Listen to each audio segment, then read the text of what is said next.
सभी भक्तों को जय श्री सीताराम। ओम नमः शिवाय। सबसे पहले महाशिवरात्रि के पावन पर्व पर आप सबको बहुत बहुत शुभकामनाएं देते हुए सदाशिव भगवान शिव को बारंबार प्रणाम करता। रामचरितमानस में हम लोगों ने एक प्रसंग बहुत अच्छे मन से पढ़ा, उसको कई बार सुना भी, कि भगवान शिव की उपासना किए बिना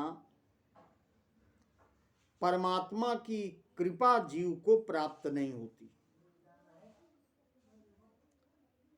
भगवान स्वयं कहते हैं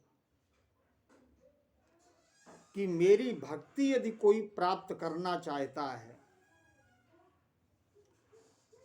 तो उसे भगवान शिव की उपासना जरूर करनी चाहिए। शिव द्रोही मम दास कहावा, सो नर नहीं सपने मोहि पावा। शंकर प्रिय मम द्रोही या मम द्रोही शिवदास। एक से द्रोह करे और दूसरे की भक्ति करे तो वो प्राप्त नहीं होती, ऐसा परमात्मा का मत है। भगवान ऐसा कहते हैं। और कहा और भी एक गुप्त मत है, और एक गुप्त मत तुम्हें कहूं कर जोर। शंकर भजन बिना नर भगति न पावई मोर।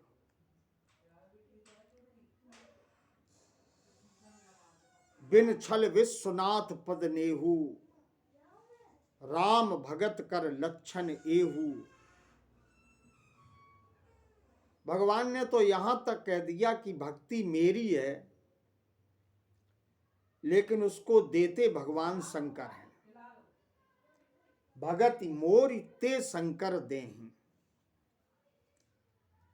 तो आज मेरे मन में एक चिंतन आया कि भगवान ने ऐसा क्यों कहा कि मेरी शरणागति लेने के पूर्व, मेरे भजन करने के पूर्व भगवान शिव की शरण में जीव को जाना चाहिए। सोच रहा था कि एक विचार आया और वो विचार मैं आप सबके प्रति निवेदित कर रहा हूं। विचार ये आया कि बिना शिव की शरण में गए परमात्मा नारायण की भक्ति इसलिए प्राप्त नहीं होती कि जब तक जीवन में काम है, यहां काम शब्द का अर्थ वासना शब्द से है। जब तक जीवन में वासना है, जब तक जीवन में कामना है, जब तक हमारे जीवन में काम विकार है, तब तक उपासना पूर्ण नहीं होती।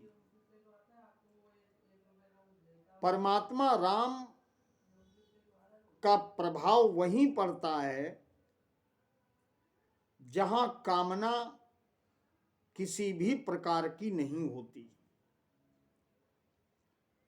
क्योंकि जहां राम तहां काम नहीं, जहां काम नहीं राम। तुलसी कबहू की रही सके रवि रजनी एक ठाम। जहां काम है वहां राम को कैसे प्राप्त किया जा सकता है। तो राम जी ने इसलिए कहा भगवान शिव की उपासना पहले होनी चाहिए। उसका कारण है कि कामारि भगवान शिव हैं। भगवान शिव की दृष्टि पड़ जाए, उनकी कृपा की दृष्टि पड़ जाए तो काम जल करके नष्ट हो जाता है, अर्थात वासनाएं समाप्त हो जाती हैं, कामनाएं ध्वस्त हो जाती हैं। और जब शिव कृपा से, शिव की दृष्टि से काम समाप्त हो जाता है, कामनाएं समाप्त हो जाती हैं, वासनाएं समाप्त हो जाती हैं, तो ऐसे जीव को परमात्मा की भक्ति सहज में ही प्राप्त हो जाती है। हो सकता है इसी कारण से भगवान ने कहा हो कि मेरी भक्ति प्राप्त करने के लिए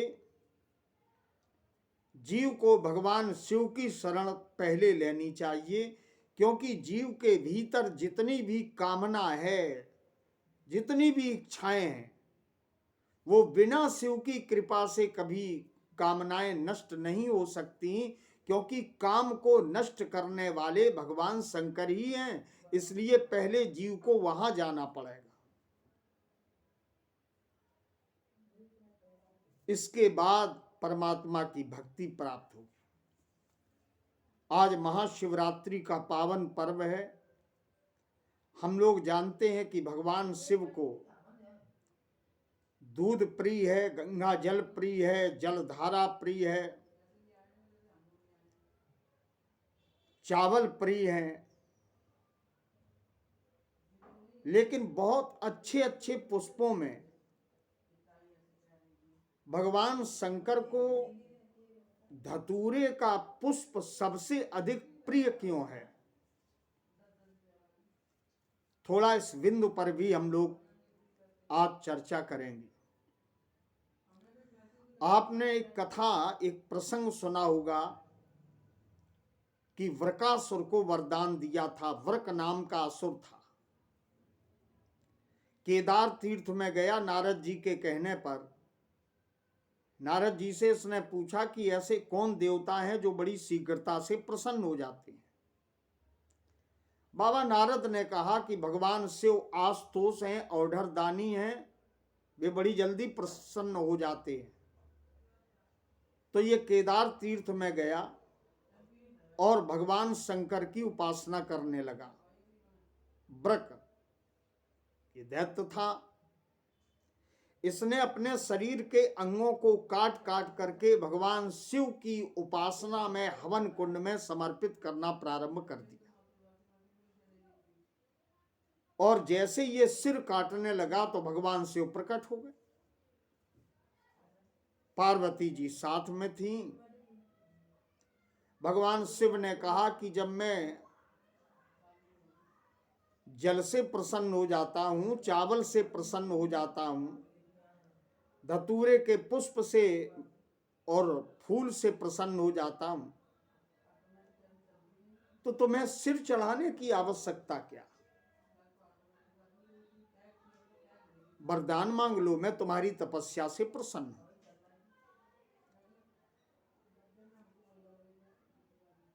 वृक दैत्य देख रहा था कि भगवान शिव के साथ पार्वती जी उपस्थित हैं, तो वरदान मांगने के पूर्व ही इसके मन में कामना उत्पन्न हो गई। नूनम गौरी हरण लालसा।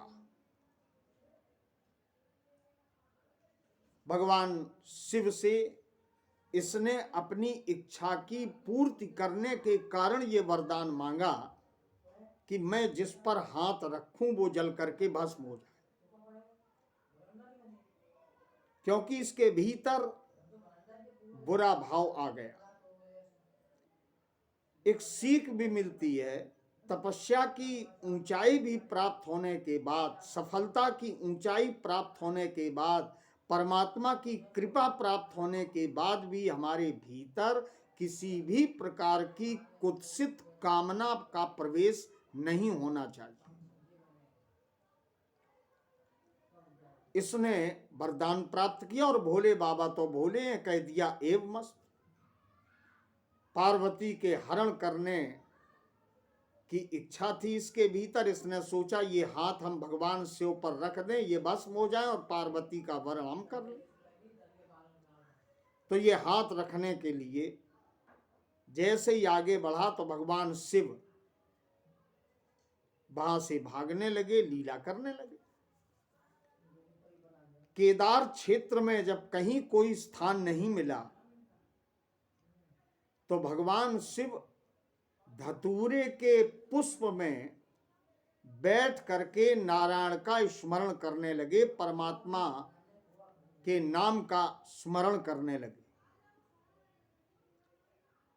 यहां सुधी लोग मेरे निवेदन को इस रूप में भी स्वीकार करें कि भगवान शिव का जो रूप है, जो वर्ण है, जो रंग है, वो कर्पूर गौरम है, और धतूरे का जो पुष्प है वो भी सर्वाधिक श्वेत होता है। तो भगवान शिव ने सूक्ष्म रूप से अपने को धतूरे के पुष्प में बैठ करके छुपा लिया। वो वृक दैत्य खोजता रहा, लेकिन भगवान शंकर उसको फिर प्राप्त नहीं हुए। आप जानते हैं कि एक वर्ण जब दूसरे वर्ण में मिल जाता है तो तदाकार सा लगता है। गोरे भगवान शिव और गोरा वो पुष्प, वर्ण दोनों का शुक्ल, और उसी पुष्प में बैठकर भगवान शिव राम नाम के मंत्र का जाप करने लगे। परमात्मा भगवान शंकर के इस कष्ट को समझ गए, बटक रूप धारण करके उसके सामने आए और उस वृक दैत्य से कहा कि कहां तुम शिव के चक्कर में पड़े हो। दक्ष प्रजापति के यज्ञ के बाद भगवान शंकर की मति में पता नहीं क्या आ गया कि जब जैसा चाहते हैं बोलते रहते हैं। ऐसा कहकर के ब्रह्मचारी रूप में बने हुए भगवान ने, नारायण ने, उस वृक नामक दैत्य को अपने वचनों में मोह लिया और कहा, देखो भाई एक बात है, अगर ये वरदान दे दिया कि तुम जिस पर हाथ रख दोगे वो जलकर भस्म हो जाएगा, तो भस्म तो अग्नि से होता है, जरा देखो तुम्हारे हाथ में अग्नि है कि नहीं। अपने सिर पर मत रखो, लेकिन दूर से ही यह अनुमान लगाओ, ये विचार करो कि हाथ कैसा है। तो ये देखता है तो कहता है कि हाथ तो हमारा गर्म नहीं है, शीतल है। भगवान बोले तो फिर झूठ वरदान दे दिया। अरे भाई झूठ वरदान है तो इसका परीक्षण कर लो। जैसे इसने परीक्षण करने की दृष्टि से अपना हाथ अपने सिर पर रखा तो जल करके भस्म हो गए। तब इसका नाम पड़ा भस्मासुर। भगवान शिव उस धतूरे के पुष्प से प्रकट हुए और नारायण की शरण में आकर के खड़े हो गए और कहा कि संकट से आपने हमें मुक्त करा लिया, लेकिन ये जो धतूरे का पुष्प है इसने तो मेरी रक्षा कर ली। आज मैं आप सबके बीच ये निवेदन करना चाहता हूं कि यही कारण है कि भगवान शिव को धतूरे का फल और धतूरे का पुष्प